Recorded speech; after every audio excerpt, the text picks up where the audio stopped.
Hello and welcome to World Talks on TVP World with me, Ashim Kumar. Tonight on TVP World, we take a closer look at US foreign policy under President Donald Trump.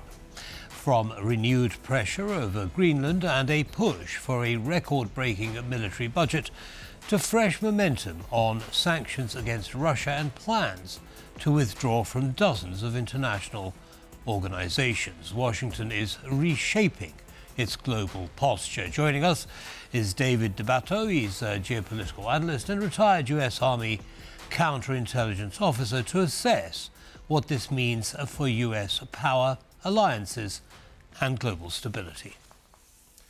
Mr. DeBatto, thank you very much for taking the time and welcome to TVP World. Thank you for having me. So let's start with Greenland. Your thoughts on President Trump's approach to that very large island, part of Denmark, saying that basically America has to have it. Your thoughts? Well, I'll say initially that America already does have it, as many of your viewers are aware. There are treaties, agreements with Denmark and Greenland and the United States going back to at least 1951, where the United States has the ability, has the right to station almost unlimited amount of American military personnel at bases in Greenland. So really, in point of fact, there's not a real valid reason why America, under Trump specifically, feels that they need to have more leverage, have more rights about protecting American national security than they already have. There was a very large base there for a long time and several smaller ones.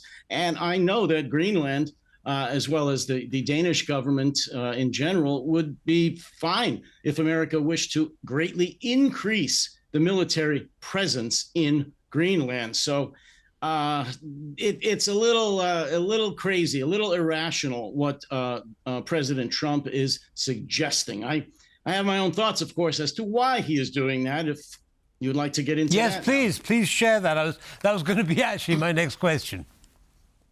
All right.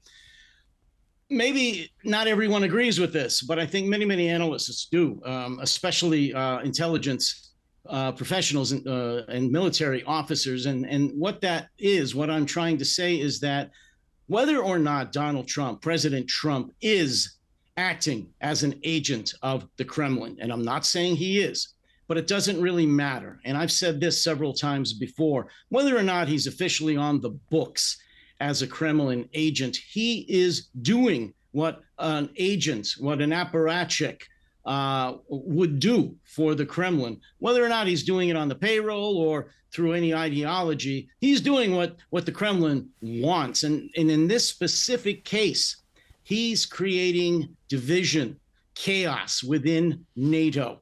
NATO is, and the EU actually, is beside itself right now as to what to make of this incident right now. What are they going to do about their long-term partner and protector, the United States, who has now threatened them, meaning NATO, Denmark, Greenland. And I believe that President Trump's sole, or at least one of his major goals in doing that, is to have NATO fight amongst itself and, in his opinion, dissolve. He doesn't like NATO. He's never made any bones about that. He would like to see NATO fight among itself and have this issue make NATO unravel, if not totally dissolve, make it almost unusable, ineffective, which is exactly what President Putin has been trying to do his entire life. Understood. On the other hand, there have been statements over the past few weeks where, American representatives have said, no, America is entirely behind NATO and supports the European countries in their support for Ukraine and so on. I don't understand the contradiction here. Well, it's very difficult if you're not here, and even if you are living here, to understand the contradiction.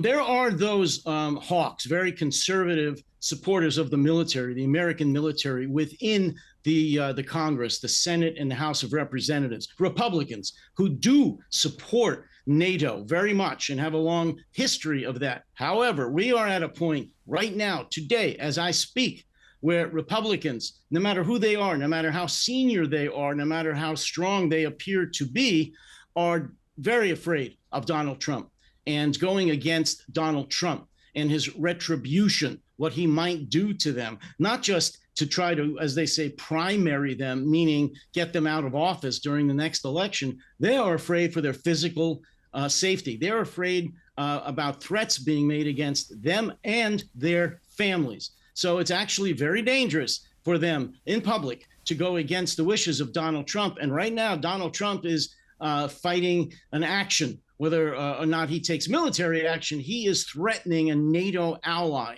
And it's very dangerous for any member of his party, the Republican Party, who controls the government right now, to come out against that. That's the contradiction, and that's what's hard for most folks to understand. Okay, now how does that reconcile with the fact that President Trump has given the go-ahead to Senator Lindsey Graham to present a bill to impose secondary sanctions on Russia, which would mean, of course, that China and India would be sanctioned if they were to purchase oil, gas, and so on from Russia? How do those two things reconcile? The answer is they don't. It's a good question. I've read the same reports you have, and I've talked to a lot of people in the Washington area. And the fact of the matter is there is no bill. There is no consensus. There is nothing solid in writing or agreed upon about the support that you just talked about, the green lighting that people are talking about. Yes, he did say so much or as much to Senator Lindsey Graham. But when you push further, if you talk to other people, other senators, Congress people, you'll find out that it's never even really been presented. Every one of them will have a different story. So nothing has been green lit, at least not formally. So we are not anywhere near increased sanctions or even secondary sanctions against Russia or the countries that are buying Russian oil and gas, because it's just talk at this point. And as I said, the Senate and Congress is so divided right now amongst itself. The Republicans amongst themselves are so divided. I don't think we're anywhere near such an agreement. Understood. Well, we shall see how that coalesces, if at all. I'd like to move on now to the budget, the military budget for 2027. Currently, it's at 900 billion. President Trump says he wants it at 1.5 trillion.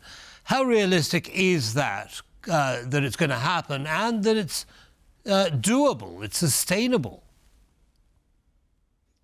Whether or not it's sustainable is an excellent question, but based on the first year of the second Trump presidency, I believe that he would take the money from other government agencies, whether legally or illegally, in order to fund such a massive increase in the military budget.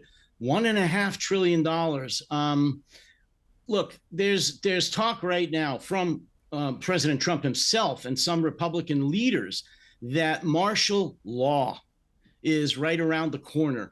Many of your viewers may be aware of what's going on in the state of Minnesota, where a person, a U.S. citizen, was shot by ICE, the Immigration and Customs Enforcement Agency.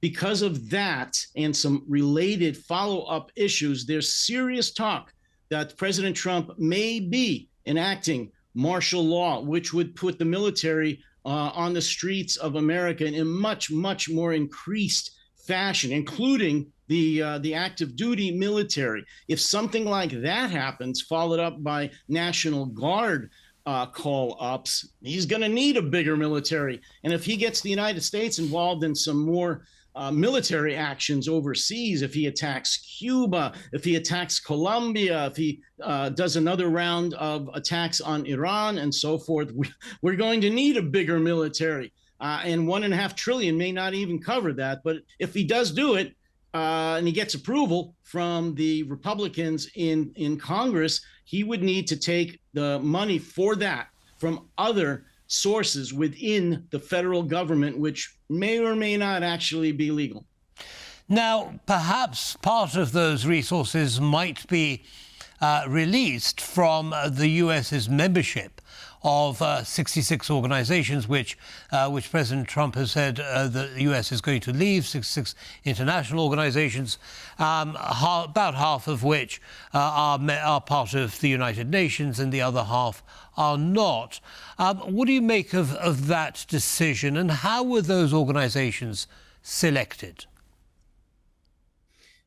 President Trump, as well as the rest of MAGA, according to Project 2025, which is the blueprint for what the Republican Party has been carrying out since January 20th, one of the main goals of that is to withdraw America from the international community. America first. Everyone's heard of that.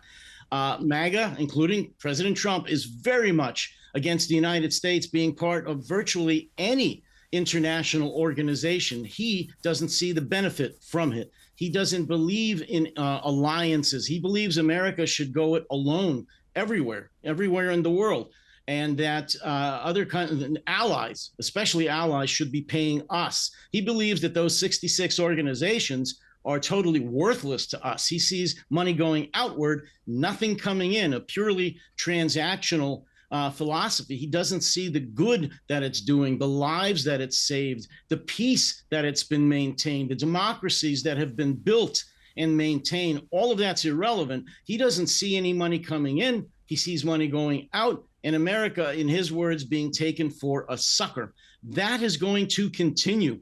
At this point, I don't know how many more international organizations America is even a part of, because we've withdrawn from so many. But if there are more, we're going to withdraw from them until America is pretty much all by itself. Understand. Now, in the last few seconds that we have left, Mr. DeBatto, are you seeing a fragmentation of the world order, with America looking after the Western Hemisphere, China, the Eastern Hemisphere, and Russia, well, the bits in the middle?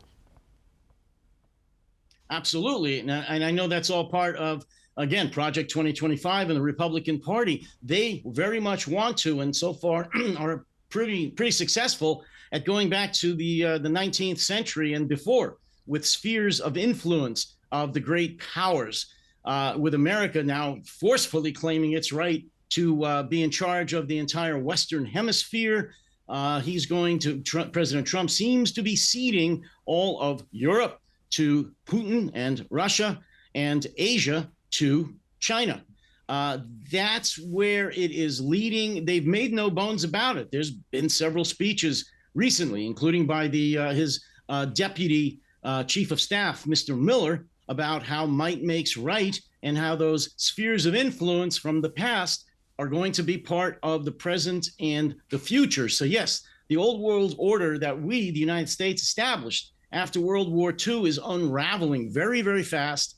In my opinion, it's on its last legs. And until Europe, especially Europe, stands up together, united, against what America is doing, they are going to be in for some very dark days in the near future.